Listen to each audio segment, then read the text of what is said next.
The battle for economic power is raging. But this time, there are no tanks, no missiles, just tariffs, sanctions, and shattered industries. The most beautiful word in the dictionary is tariff. I will impose whatever tariffs are required, 100%, 200%, 1,000%. And if history has taught us anything, it's this: no one wins a trade war. But we've seen this before. History is littered with economic battles that started just like this and ended in disaster. Trade wars don't happen in isolation. They start with a single policy, a new tariff, a political move disguised as economic protection. But the ripple effects spread far beyond national borders, shaping the future of entire industries, nations, and economies. Take the Opium Wars of the 19th century. Britain flooded China with opium, destabilizing its economy and weakening its sovereignty. The Chinese government fought back, banning the drug, but Britain retaliated with force. China lost more than a war. It lost its economic independence. Trade wars may not always involve military conflict, but they leave deep wounds. Fast forward to the 1930s. The Smoot-Hawley Tariff Act was designed to shield American jobs and industries during the Great Depression. Instead, it had the opposite effect.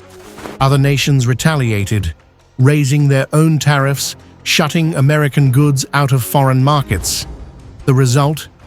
U.S. exports plummeted by more than 60%, unemployment soared, and the global economy crumbled.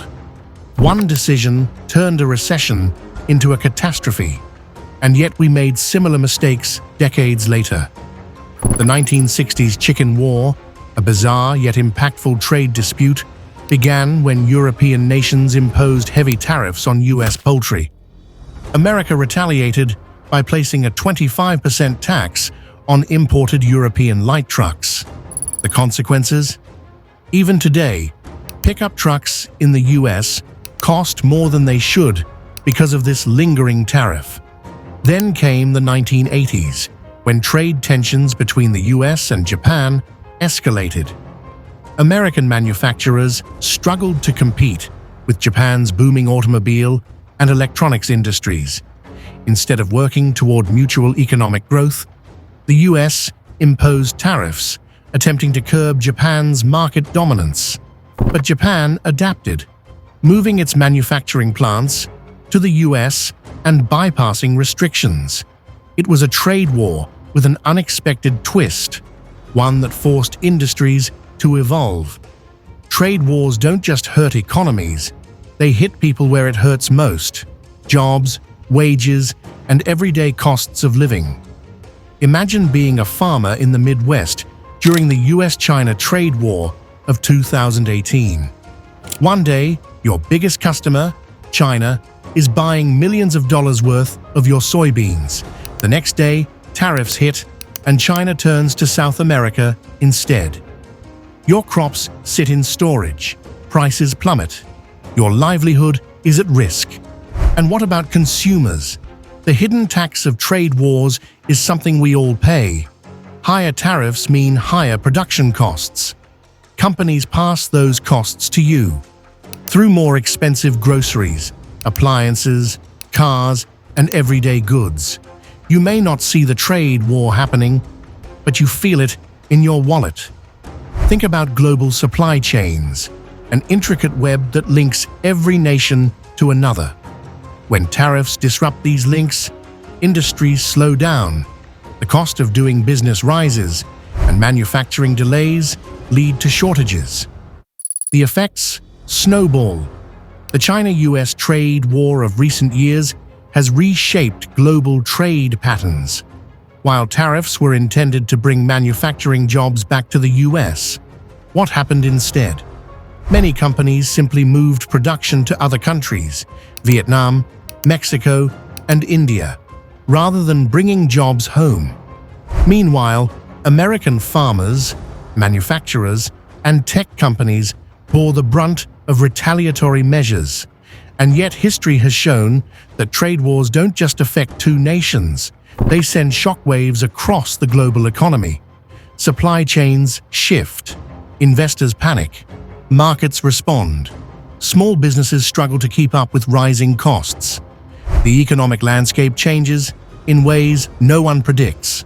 Here are 4 bonus facts that prove how devastating trade wars can be. Number 1. During the Opium Wars, China was economically torn apart by trade imbalances. Today, China dominates global trade. But with trade war retaliation, their economy risks hitting a wall. Number 2.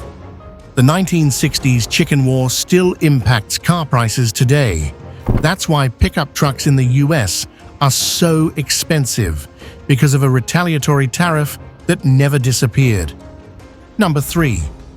In the 1980s, trade tensions with Japan led to American automakers suffering, until Japanese companies started manufacturing inside the U.S. to bypass tariffs. Number 4. The U.S. China trade war reduced direct trade, but actually boosted global trade by 3%, because countries like Vietnam and Mexico stepped up to fill the gap. We return to an American factory. A worker wipes sweat from his brow, staring at a stalled assembly line. Then, a struggling farmer watching his crops rot because overseas buyers vanished. Every trade war has a human cost. And while politicians push policies like pieces on a chessboard, it's the everyday workers, the families, the businesses caught in between that pay the ultimate price. The question isn't whether trade wars change the world. They always do. The real question is, will we learn from history before it's too late? If this video made you think, share it. Let's start the conversation. And, if you haven't already done so, please like this video and subscribe to our Best Time Quest channel today.